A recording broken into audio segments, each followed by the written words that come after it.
Bu 70-yillardagi Eron. O'sha paytlarda eronliklar rock qo'shiqlariga o'ynashgan va ayollar mini yubka kiyishgan. Suratdagi esa oddiy sigaret chekayotgan ayol emas. Bu Eron shohining ikkinchi xotini. Sigaret yondirgichini tutib turgan inson esa aynan shohning o'zi. Ammo hozirgi paytda Eron umuman boshqacha ko'rinishda. Ayollar yorqin kiyimlar o'rniga muslimalarga xos liboslar kiyishadi. Endi u yerda g'arb qo'shiqlari va raqslari umuman yo'q.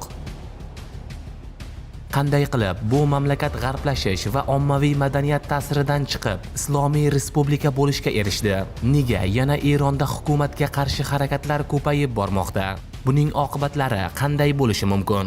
1963-yilda Eron hukumati referendum o'tkazadi va o'z xalqiga oddiy mana bunday savollarni beradi. Bizning juda ajoyib reformatsiyamizni qo'llab-quvvatlaysizmi? Biz bilimsizlikka qarshi kurashamiz va hammaga tekin boshlang'ich ta'lim olish imkonini beramiz. Dehqonlar yer egalaridan yer sotib olishlari mumkin bo'ladi. Shuningdek, eronliklarni qiynab kelayotgan feodal tizimni yo'qqa chiqaramiz. Ayollarga turli huquqlarni beramiz va shuningdek, saylash va saylanish huquqini ham. Zamonaviy ishlab chiqarishni yo'lga qo'yamiz.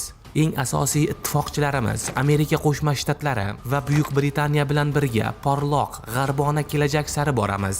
Eronda bunga 99.9% aholi ishonch bilan ha deb javob berishadi. Endi esa 16 yil keyinga nazar tashlaymiz.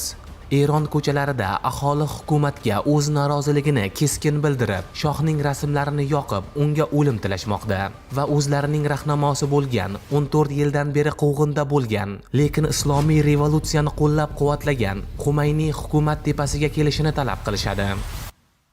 1979-yilga kelib, shohni taxtdan ag'dargan islomiy respublika keyingi referendumni o'tkazadi va odamlarga boshqacha savollar berib murojaat qiladi. Shu Amerikacha tadbiqlar ayollarning kalta kiyim kiyishi o'rniga haqiqiy islomiy respublika bo'lishini xohlaysizmi? Shunda 99.3% ovoz beruvchilarning hammasi bir ovozdan ha deyishadi. 1963-yilda Eron aholisi 23 milliondan ko'proq bo'lgan. G'arbcha uslubni yoqlab ovoz berganlar 5.5 million atrofida edi. Bu butun Eron aholisining 24%dan kamrog'ini tashkil qiladi.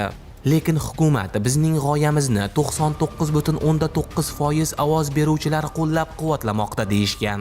1979-yilda esa Eron aholisi 37 millionga yetadi. Islomiy respublikani yoqlab ovoz berganlar aholining yarmidan ko'proq edi, ya'ni 20 million odam. Ikkala hukumat ham faqat o'z rejalariga ishonuvchi odamlarning ovozlariga tayangan holda ish tutishgan. Shunday qilib, Eron g'arb ta'siridan chiqa boshlaydi, keyin esa sanksiyalarga duchor bo'ladi. Eron yoki eski Persiya davlati 1979-yilgacha 2,5 ming yil davomida mutloq monarxiya shaklida bo'lgan. Shuning uchun u yerdagi barcha an'analar har qanday yangicha qarashlardan ustun turadi. Oxirgi shoh 1941-yilda taxtga o'tirgan. Ayni shu paytda Eron mamlakatiga SSR va Buyuk Britaniya qurolli kuchlari okkupatsiya qilayotgan davr edi. The toast is given to the defeat of Nazi Germany. For victory, Zapatero. Nega ular bitim tuzishadi?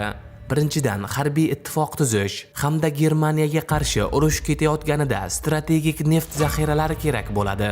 Eronda esa neft juda ko'p. Tushunishingiz uchun, bugungi kunda Erondagi neft zaxiralari hozirgi Rossiya va Birlashgan Arab Amirliklaridan 2,5 barobarga ko'p. Amerika Qo'shma Shtatlaridan esa 4 barobarga ziyod.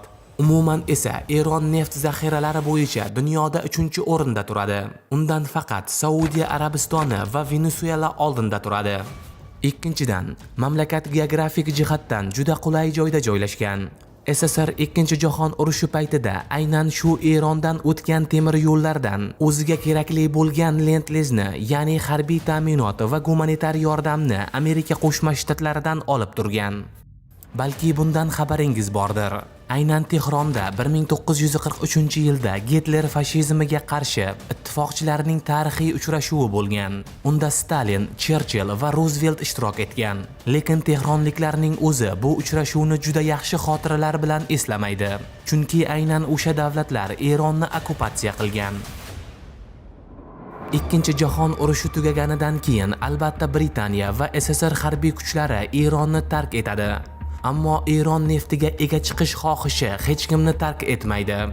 Ular Erondagi neftni BP, Shell, Amerikaning yana 5 ta kompaniyasi va ozroq qismini fransuzlar bilan bo'lib olishadi.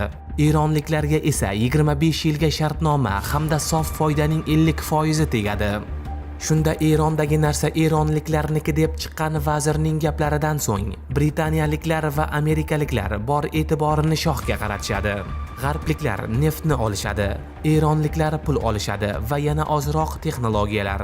Shohga esa saroy qurib berishadi. Bir tomondan buning yomon tomoni yo'q. Neftdan topilgan pullarga shoh Eronni rivojlantiradi. 1970-yillardagi Tehron shahriga bir qarang. O'sha payti shaharni Sharqning Pariji deb atashgan. Ko'chalar chet el avtomobillari bilan to'la bo'lgan. Masalan, Volkswagen, Sovet Volgasi va Amerika Fordi. Do'konlar, atrof muhit, yorqin liboslar kiygan odamlar, muqovasida Erondagi chiroyli qizlar surati tushirilgan jurnallar, ayollar maktablarda dars bergan va mahalliy parlamentga a'zo bo'lgan. 100 minglab eronliklar g'arb davlatlaridagi universitetlarda ta'lim olishgan. Bir so'z bilan aytganda, shoh davrida Eronda hayot hozirgidan boshqacha bo'lgan. Lekin Tehron shahridagi bunday o'zgarishlardan hamma ham birdek manfaatdor emasdi. Gap shundaki, Eronda 20-asrning o'rtalarigacha aholining katta qismi dehqonlar bo'lgan va juda sodda texnologiyalar ishlatgan mamlakat edi. Shoh esa buni to'g'ri tushunib, reformatsiyani boshlagan.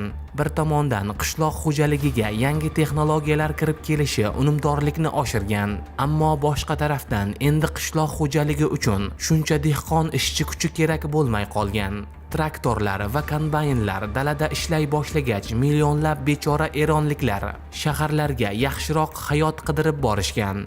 Lekin u yerda na Stalin boshchilik qilgan industrializm, na xitoyliklarnikidek ko'p tarmoqli ishlab chiqarish bo'lmagan. To'g'ri, fabrika va zavodlar qurilayotgan edi. Masalan, fransuz avtobrendlari bilan hamkorlikdagi Peugeot, Renault, Citroen kabilar. Lekin xuddi SSR yoki Xitoynikidek jadal o'sish sur'ati yo'q edi. Eronliklarning ko'pchiligi to'qimachilik bilan shug'ullangan, lekin aholining katta qismi ishsiz, pulsiz, uysiz va ovqatsiz qolgan. Shuning uchun ularga hukumatga qarshi radikal g'oyalar yaxshi ta'sir qilgan. Odamlar shohga qarshi bosh ko'tarib, uni iste'foga chiqishini talab qila boshlaydi. Chunki ular ko'rib turgan g'arbona hayot tarzi ularga mos kelmagan edi. Shoh esa 1971-yilda Fors imperiyasining 2,5 ming yilligini tantanali nishonlashni buyuradi. Shoh shundoq sahro o'rtasini gullatishni buyuradi. 3 kunlik bayram uchun butun boshli shahar qurdirgan. Sahroga 15 mingta daraxt ektirgan, 50 mingta sayroqi qushlarni olib keltirgan. Vino va shampan ichimligi uchun vertolyotda furgon kattaligidagi muz keltirgan. Bayramga 65 ta davlatdan tashrif buyurgan mehmonlar juda xursand bo'lishadi. Lekin bundan Eron xalqining o'zi unchalik quvonmagan. Intervyulardan birida shohga savol beriladi. Bunaqa bayramlar juda qimmatga tushadi. Shu pullarni boshqa kerakli bo'lgan javhalarga ishlatsa bo'lmasmidi?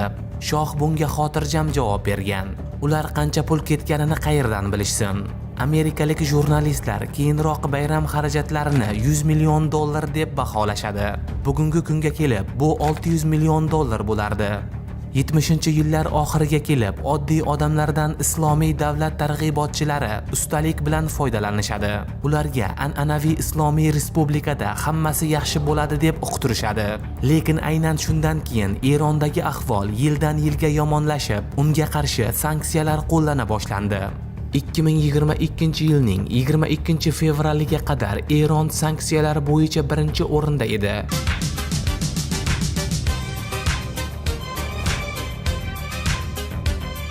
Xalqaro tovarlar o'rniga o'zlariniki ishga tushirildi.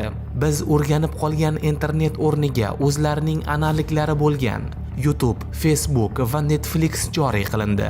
Barcha import qilinadigan mashinalar narxi 2 barobarga oshib ketdi. Keyin ko'pchilik odamlar mahalliy Eron brendi bo'lgan arzon mashinalarga o'tishdi va juda arzon, ammo o'ta sifati past bo'lgan benzinga ham. To'g'ri, Eronda neft bor edi, lekin kerakli kuchli texnologiyalar taqiqlangan. Natijada Tehronni doimiy tutun qoplaydi. Endi ko'pchilik o'ylashi mumkin, la'nati amerikaliklar o'zlariga bo'ysunmagan hammani shunday xonavayron qilishadi. Aslida esa hammasi boshqacharoq. Eronga AQSh tomonidan berilgan birinchi sanksiyalar aslo Islomiy Respublika uchun yoki g'arbiy korxonalar mamlakatdan chiqarib yuborilganligi uchun bo'lmagan. Norozilik uchun to'plangan eronliklar Tehrondagi AQSh elchixonasiga hujum qilib, u yerdagi 66 ta amerikalik diplomatlarni asirga olganidan keyin boshlanadi.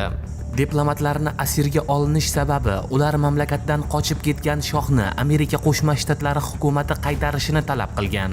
Shoh esa 1980-yilda Misrda vafot etadi. Asirlarni ko'pchiligini esa 1981-yilning yanvariga qadar ushlab turishgan. Eronda g'arbona hayot tarzidan Islomiy Respublikaga o'tishining ta'sirini aniq raqamlar bilan ifodalasa bo'ladi. 1978 va 79-yillarda Eron kuniga 6 million barrelgacha neft qazib chiqargan. 2015-yilga kelib 3 milliondan kamroq. 2022-yilga kelib esa Eron eng ko'pi bilan 2 million barrelgacha neft qazib chiqarmoqda. Neftdan tushadigan pullar mamlakat budjetini to'ldiradigan eng asosiy daromad manbai hisoblanadi. 70-yillardagi neft eksporti va bugungi kundagi eksportni solishtirsa, bular ikkita har xil mamlakatga o'xshaydi. Hozirgi kunda Eronda 85 million aholining 42 millioni ijtimoiy yordam pullari evaziga yashamoqda. Nega Eron jahon siyosatida shunchalik muhim?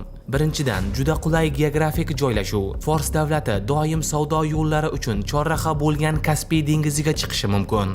Shuningdek, Fors yerlaridan Hind okeaniga savdo yo'li o'tgan. Ikkinchidan esa mamlakat resurslarga boy. Bir tomondan uglevodorodning katta zaxirasi bor. Shuningdek, aholining katta qismi oliy ma'lumotli. Tushunib olishingiz uchun har yili beriladigan statistika bo'yicha 180 ming atrofida diplomi bor mutaxassislar Erondan ko'chib ketadi. Chunki aqli bor odamga faqatgina pul kerak emas, ular yashaydigan mamlakat nima bera olishi ham muhim. Eron politsiyasi 22 yoshli Mahsu Amini hijobni noto'g'ri o'raganligi uchun o'ldirilganligiga butun Erondagi ayollar sochlarini qirqib, hijoblarini yechish orqali javob bera boshladi. Erkaklar esa norozilik harakatlarini uyushtirib, hukumat almashishini talab qilishdi. Chunki keyingi qurbon istalgan odam bo'lishi mumkinligini ular tushunib yetishgandi. Hukumat esa iste'foga chiqishga shoshilmadi. Chunki ular norozilik harakatlarini bostiraverib o'rganib qolishgandi. Masalan, hukumat benzin narxini 3 barobarga oshirdi. Odamlarning noroziliklariga hukumat tomonidan odatiy javob bo'ldi. Hammasiga chet elliklar aybdor qilib ko'rsatildi va bir necha haftaga internet uzib qo'yildi. Eron misolida biz o'zining takrorlanmas rivojlanish yo'lini yaratishga urinayotgan, lekin shuni deb boshi ber ko'chaga kirib qolgan davlatni ko'rsak bo'ladi. Har doim bu turlicha bo'ldi. Shoh birdaniga odam mehnati bilan ishlaydigan qishloq xo'jaligi bor islomiy mamlakatdagi xalqni g'arbona yashash muhitiga o'tkazdi. Ammo ko'p aholi hattoki och qoldi. Och odamga demokratiyadan gapirish befoyda. Afsuski, bu faqatgina Eronda bo'layotgan voqea emas.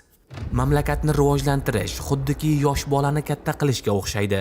Shoh davrida qishloq xo'jaligini qanday reformatsiya qilganini eslang. U ishsiz qolganlarga boshqa imkon berishni unutgandi. Juda kuchli nazorat esa tartibsizliklarni keltirib chiqardi. Qadrli do'stlar, mana shuning bilan bugungi dasturimiz o'z nihoyasiga yetdi. Videoga bir dona like bosishni va kanalga obuna bo'lishni unutmang. Keyingi videolarda ko'rishguncha